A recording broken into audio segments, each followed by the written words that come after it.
They say when a baby is born, so is a mother. But while you are there to help your baby grow into the person he or she is meant to be, who is there to help you? Many women feel lost and alone when they become mothers, wondering, who am I now? Sometimes it feels like the transformation from woman to mother is as radical as a caterpillar's transformation into a butterfly. Did you know that inside the chrysalis, the caterpillar literally turns into goop before it rearranges itself into a butterfly? This podcast is about the goop, what soul transformation looks like as you transition from being a woman to a mom. Your baby's growth matters, but yours does too. You're not alone. I'm your host, Brittany Ming. Welcome to the Motherhood Metamorphosis. Welcome everyone to this episode of the Motherhood Metamorphosis. I am your host, Brittany Ming, and today we are talking to Allie Flynn. Allie is excited to share with you the joys and hardships of motherhood with an open heart, laughter, and some tears. Allie has been seen on Love What Matters, Her View from Home, Filter-Free Parents, Grown and Flown, Today Parents, and The Mighty, where she shares inspirational stories about motherhood while keeping it real. Welcome, Allie. I'm so glad we finally got to connect today. Oh, thank you. It's my pleasure. Yeah.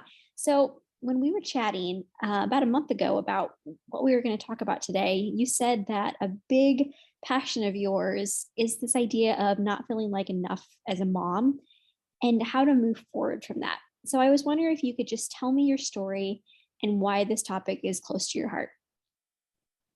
So I have 4 kids, 4 girls, all teenagers, all born within 3.5 years. And I think just from that alone, I threw myself into motherhood in such a short span of time. And I stopped working and just became a full-time stay-at-home mom.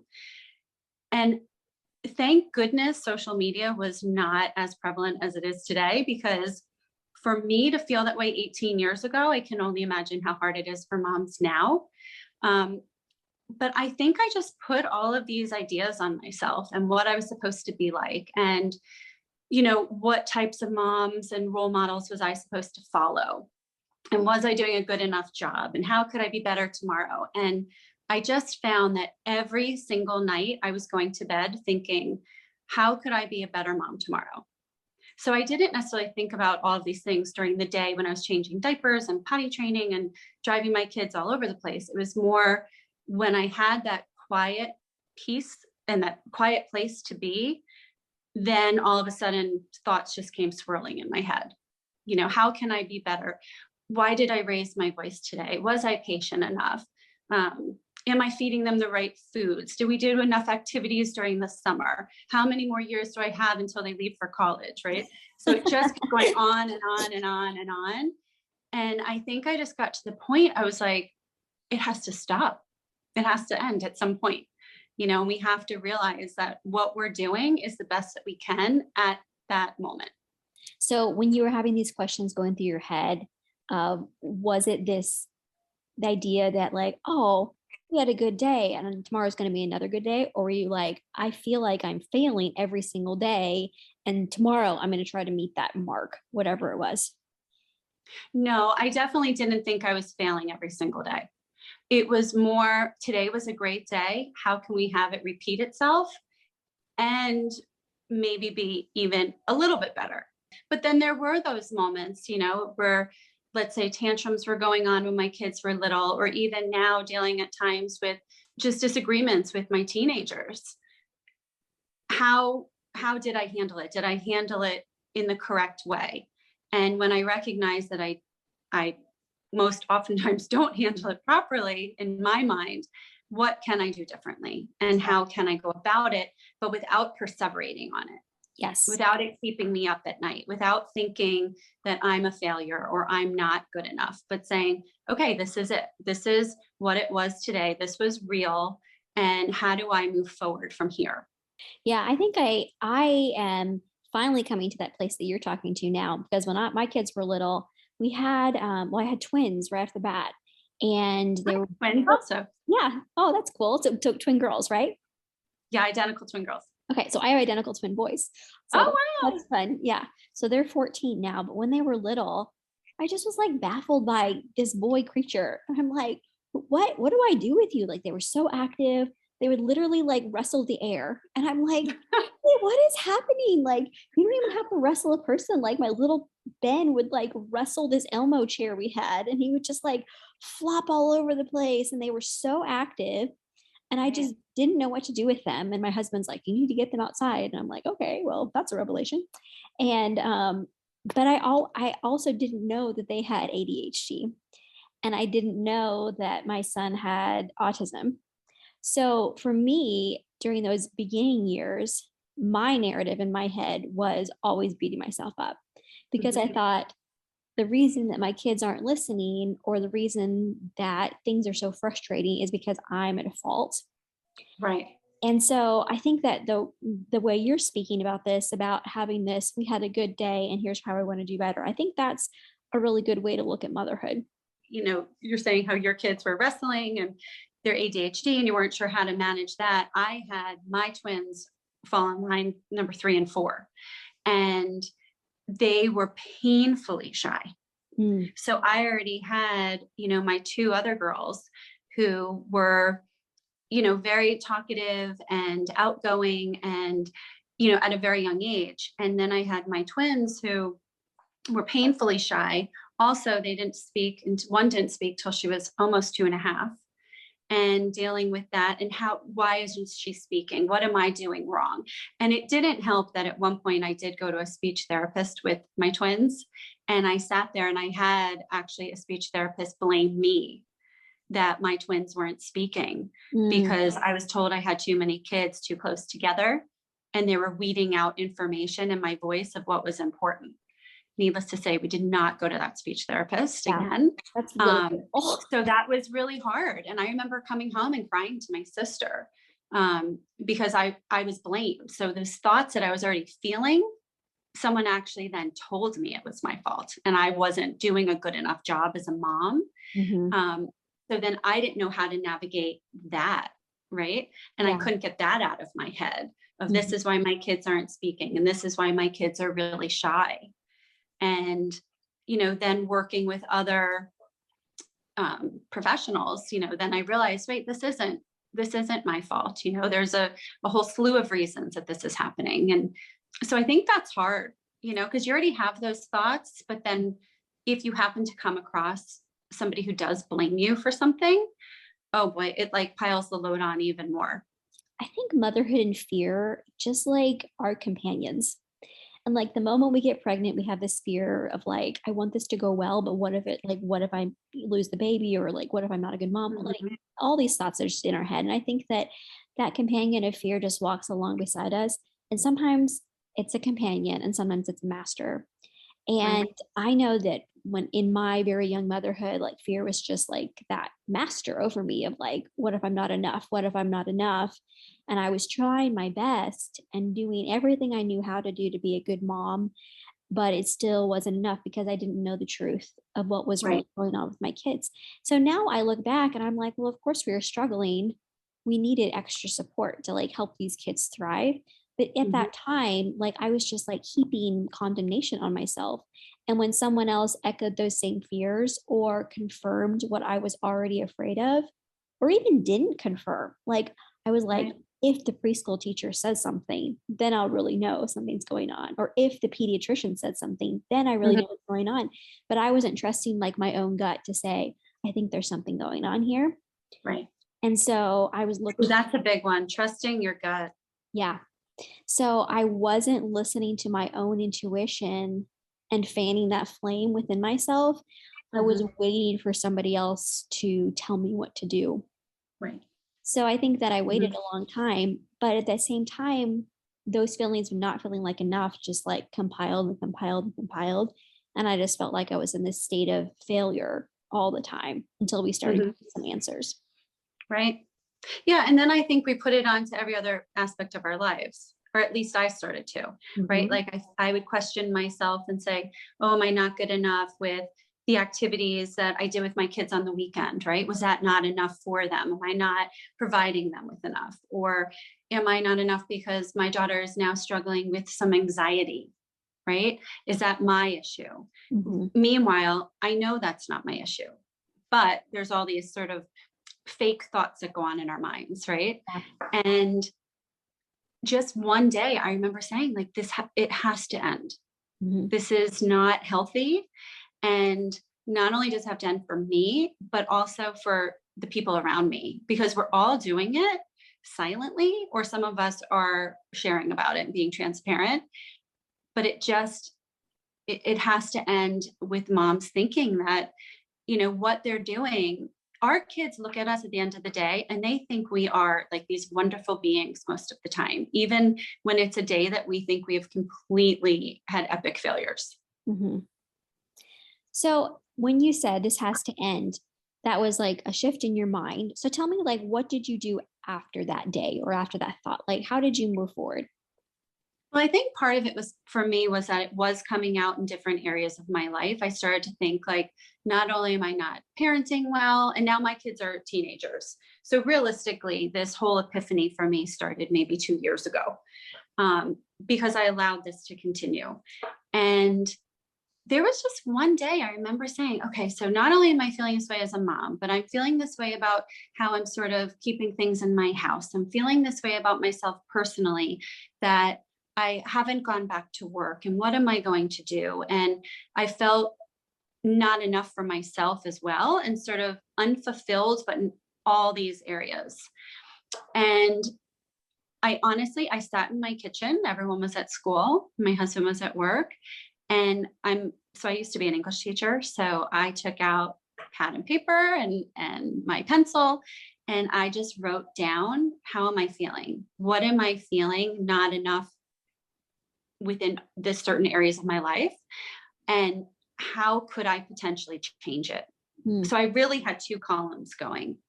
And I just sort of sat there in peace and quiet, writing this and thinking of it. And then I wrote, not only how can I change it, but what's the next step? What am I going to do? And I sat on that. And I actually folded my piece of paper and I put it in my closet.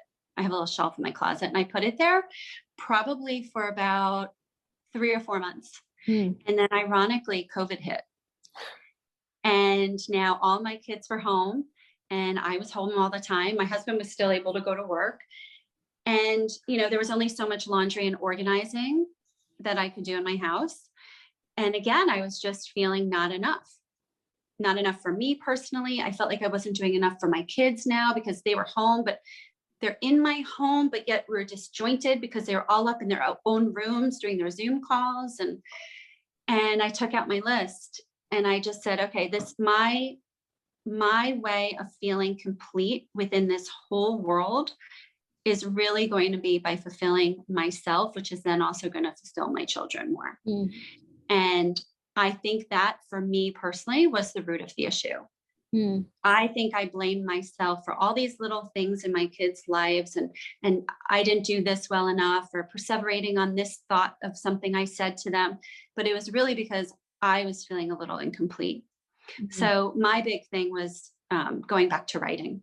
Mhm. And getting my thoughts out and sharing my feelings. And I've always written, and I've always had journals and put things in notes, but I've never shared them. And I decided, you know what? Maybe my little mark on the world is by reaching out to other moms, because I can't be the only person who feels this way, Mhm. and letting them know sort of bit by bit that they are enough and they don't have to struggle through this. Hmm. Something you said really struck out to me is that you were trying to look at your kids' relationship and saying, I'm not doing this well, I'm not doing this well. But really, what you needed to do in your own life was figure out how you needed to be fulfilled. So instead of, you were like projecting out and saying, like, if I can just get my relationship with my kids perfect, or if I can just do this, get my house in order like all the time, or I'm kind of putting words in your mouth here, Mhm. but what you really needed to do was say, hey, what's going to make me feel fulfilled and happy, and putting myself out into the world that is going to help heal that place in your heart that you Right. needed fulfillment. Well, and because for 16 years at that point, now my oldest daughter is 18, I was a stay-at-home mom, and I was that mom who gave everything up. Mm. And all I did was focus on my kids and my family. Mm. And I think it then started to eat away a little bit at me.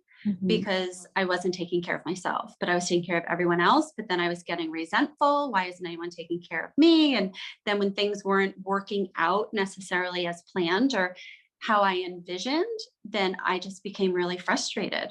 Mm-hmm. Yeah, I think this is a common narrative that we have. We think as moms that we have to pour in, and as caregivers, we're required, to physically take care of this little baby or toddler, or as they grow up, our children. And I think that there is this narrative of you can pour so much of yourself out that you don't know who you are anymore.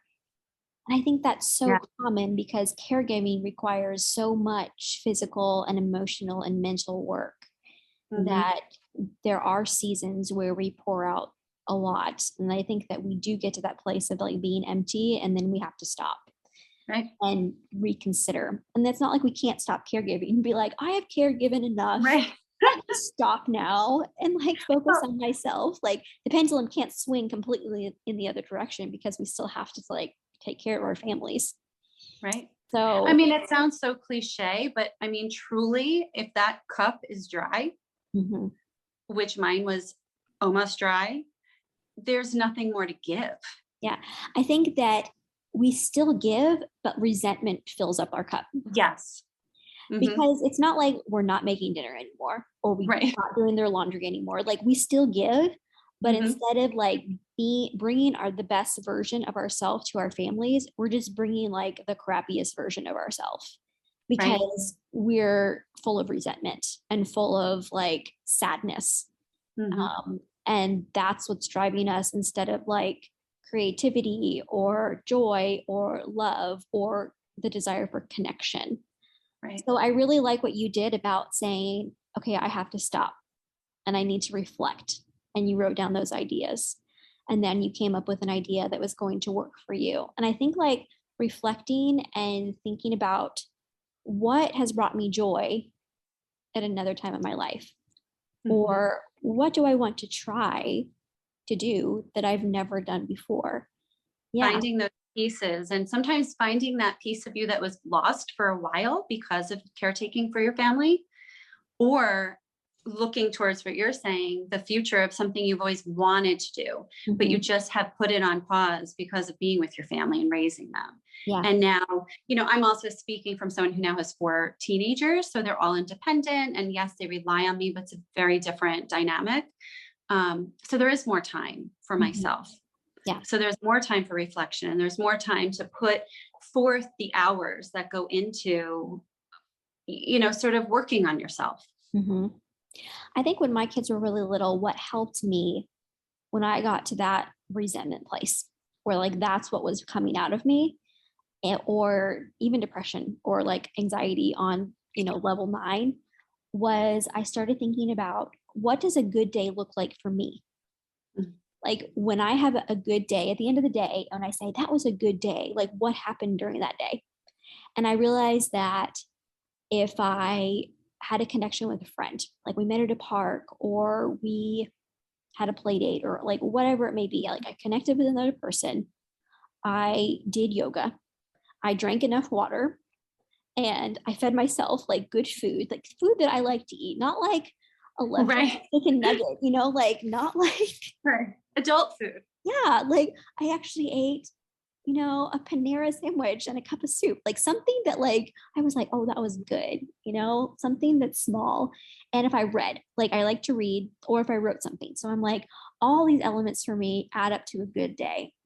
And so I try to incorporate as many of those elements as possible in my days, and not just like get up, wipe a butt, make a plate, wipe a butt again, nap time, get up, like you're just, sometimes I think caregiving takes over so much and we have to do it.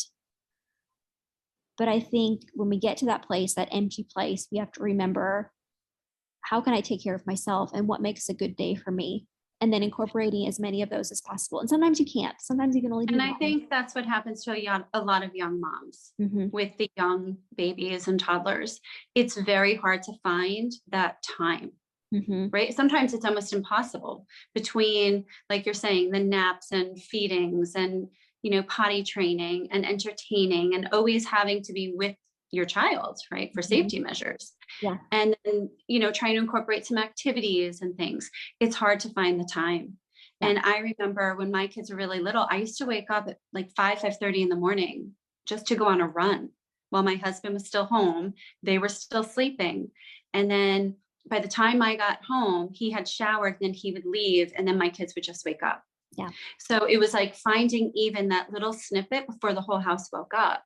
And now, well, I could go run at 9 o'clock if I want. I could go run at 1 in the afternoon, but I do still take time in the morning to just relax, have a cup of tea, sort of gather myself together and think. And those are your elements for a good day. So yeah, going on a walk, having a cup of tea, reading, sometimes chatting with a friend or meeting a friend, getting fresh air, being outside is really big for me. And having alone time. I need a lot of alone time to think. If I don't have alone time, I become really cranky. Yeah. I think it's about recognizing those cranky triggers, because sometimes you feel like I am just cranky all the time. Is this just my new personality? Right. Like, is this who I am? Is this who I am? And most often the answer is no. Yeah. Yeah. You're just not necessarily filling your cup up with what you need. You're filling it up with the needs of everybody else around you. Rather than yourself. And I really did that for too long. And I remember at some point thinking, oh, it's selfish, or people think I'm selfish, or they might even tell me I'm selfish. And that to me was something I didn't want to hear. I didn't want to be sort of coined that term.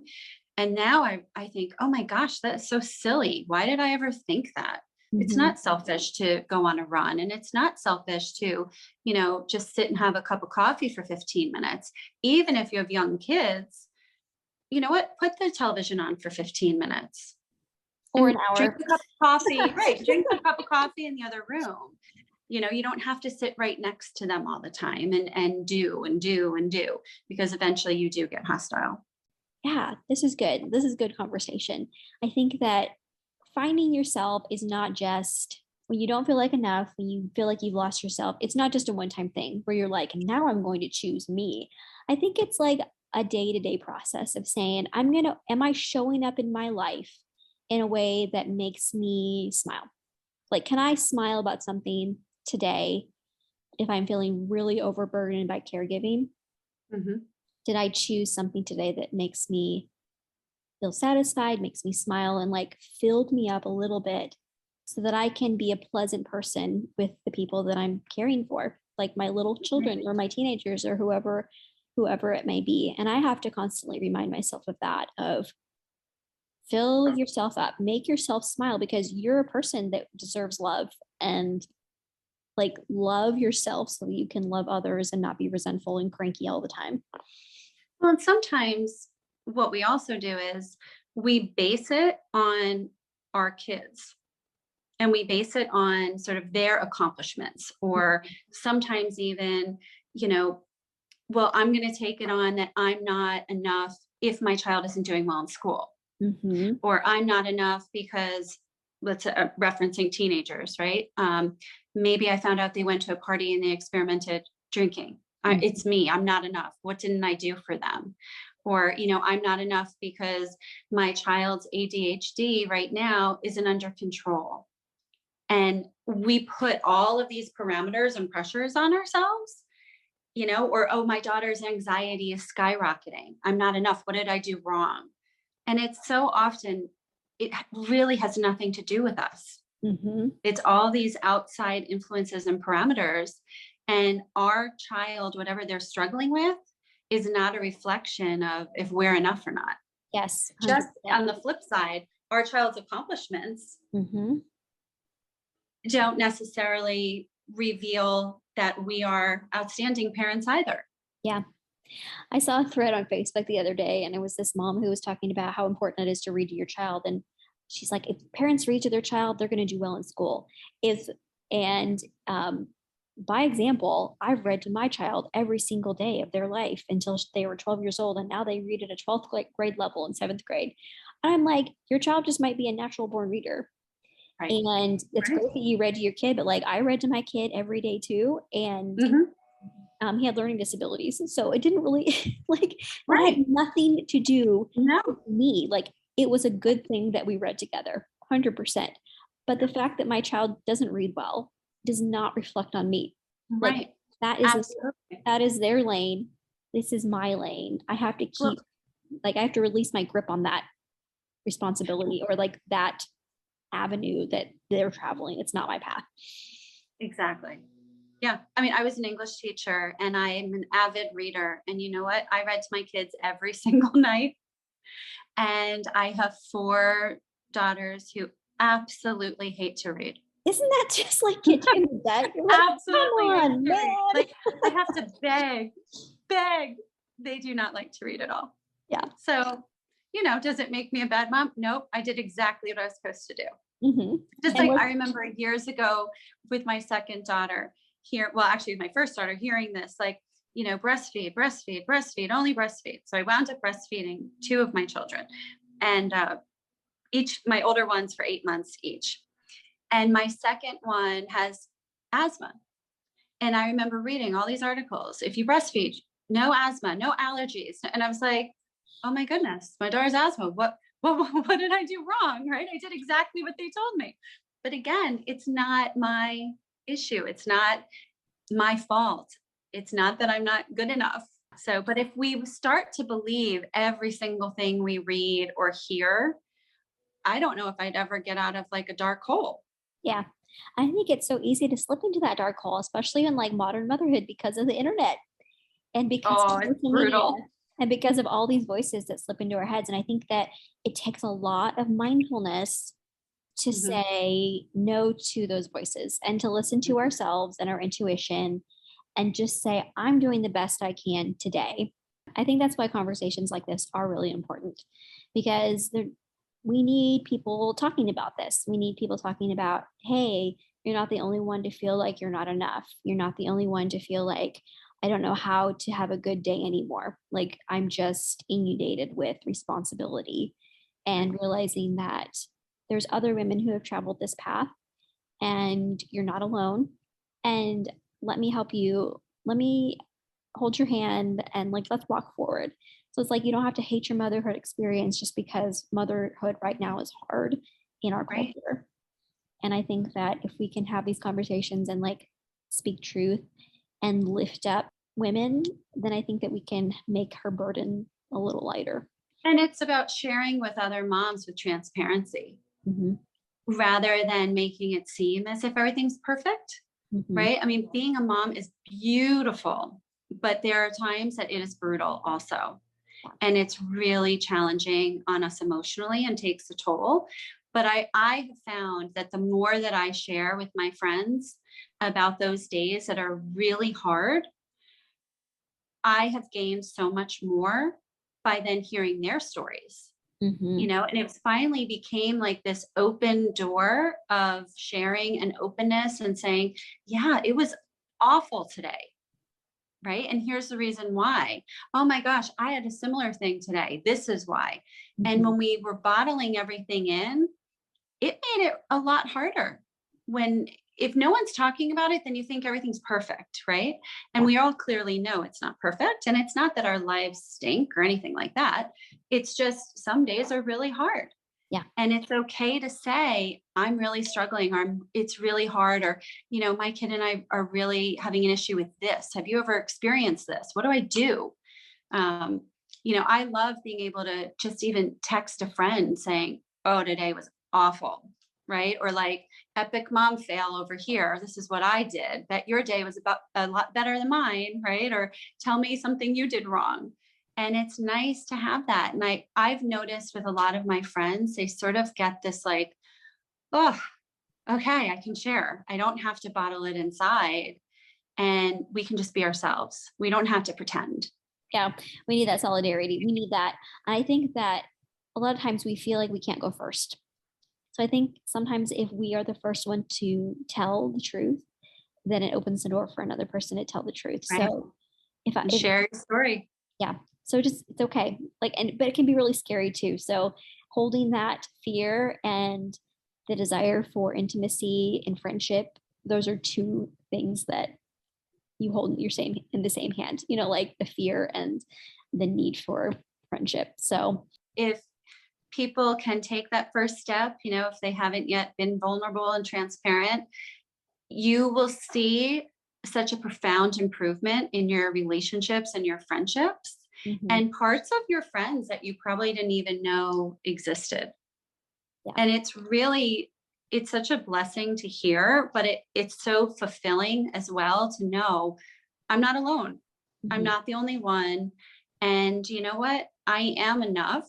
And together we're making it work, right? We're being the best moms that we can be. Yeah, I think that's really good. I think that perfectly ties into what the last question was going to be is what would you tell another mom who's walking the same path you did? Know you're not alone. Share. Mhm. And don't be scared to share. Yeah. You know, even if it's just baby steps of starting out sharing with a friend through a text, don't feel like you're the only person going through it. And I don't know why so often we think that no other mom has ever felt this way, right? I'm sure our grandmothers felt this way and our mothers felt this way, but we are just sort of innately taught, I guess, just to sort of keep it together.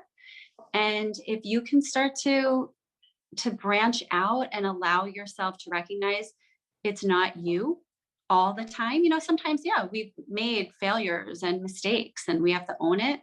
But a lot of times it's us just really perseverating on thoughts that aren't true. And I think getting those thoughts out of our system makes us realize, oh, that is not true. And I need to speak better to myself. But somebody else has also had that same thought and she overcame it. And now we're going to move forward. This was a really good conversation. I have enjoyed our talk today, Allie. So to end our time, I always like to ask these rapid fire questions and they're just for fun. So are you ready? Oh, I feel pressured. Oh, don't Okay, feel sure. I'm ready. They're really just for fun. Okay. Which Okay. Disney princess would you want to take out for coffee? Ooh, that's a hard one. I would probably say, I don't even know if she counts as a princess though. Are you talking the old princesses or can it be a new one? Any I'd princess. say Elsa. Yes. I like her You too. know, She's I very like deep. Elsa. I Yeah. have 4 daughters. I'm one of 3 girls. I like the sisterly bond. Yeah. Yeah, me too. She's good. What's one thing you must have on your nightstand? A book. Yeah. Probably a book, journal, and pen. Yeah. You gotta have the pen. That's what's always missing from my nightstand is the pen. And that's what I'm like, I gotta write something down and it's always gone. And then you're searching. Yeah. And I normally have my books. I don't just have one book. I have my books lined up sort of in the order of how I want to read them. Mm-hmm. Yeah. I've got the pile too. The to be read pile. Yeah. All right. What's your go-to treat after the kids go to bed? Probably a glass of wine. Yeah, that's good. What is an ordinary moment that brings you great joy? Oh, I absolutely love watching my daughters from afar just interact and engage with each other and just laugh. They sometimes can belly laugh and roll on the ground now. And they look like they're 2 and 3 years old again, Oh, but they're all teenagers. Like that's probably my favorite. yeah, I love that too. It's like you see, like in your mind, you just see every stage. And like Yes. it just like flutters in Yep. front of you and you blink and then like they're themselves again. But yeah, I have those Yeah. moments too. It happens a lot when we go skiing. We took them skiing a lot when they were younger, like starting at age 2. And literally will all be in front of me skiing. And I just see all of them progressing into now who they are. And it's just years of memories that come Yeah, flooding back. I have those moments too. I feel it Yeah. like right here. That's probably, those moments bring me the most joy. Yeah, that's really beautiful. What is the last show you binged and loved? Modern Love, Modern season 2. Love. Oh, I haven't watched Modern Love. Okay, that's Oh, good. it's so good. Good to have the recommendation. If you run out of this besides milk, you have to go to the store. Avocados. Avocados. Oh, that's a new one. We haven't heard avocados yet. So, Oh, fan favorite over here. yeah. Who makes you laugh? Probably my girls. They're just silly. Yeah. Like that's what I like. I like silly laughter. Yeah. I don't like sarcasm or things like that. Silly laughter. My 6-year-old has learned to tell jokes and they're not just dumb. Like they're actually they have a punchline. I think he memorized a whole bunch of jokes from a joke book, but he's been That's telling so them and we're like, okay, that's actually funny. It's not just like the Oh, haha, like this. I remember like when the joke books would come back from the book fair at school. Yes, yes, that's exactly what's happening. Texting or talking on the phone? It really depends on who I'm in contact with. Texting is easier and like quick when I'm on my way out. The telephone is oftentimes reserved for specific conversations or specific people. What are you looking forward to?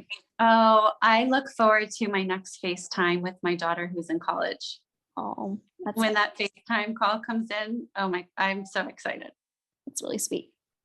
Finish this sentence. Last one. Motherhood is Beautiful, breathtaking, and oftentimes brutal.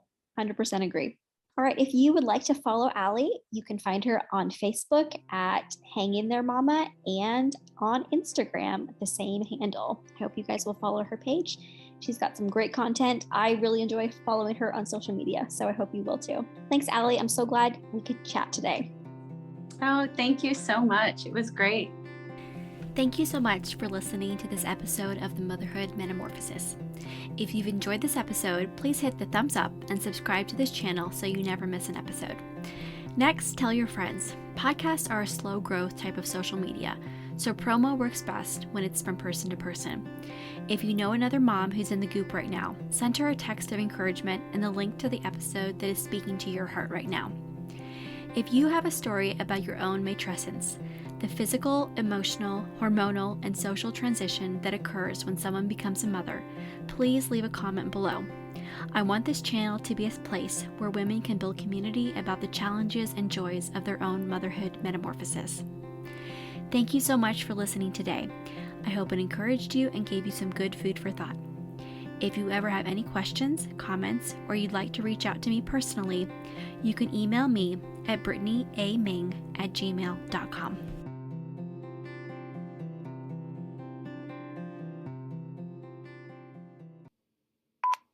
Yeah, I was hit in the head in one weekend 3 different times. You're like, no, can't go through this. Yeah, again. I am like a volleyball magnet to the head.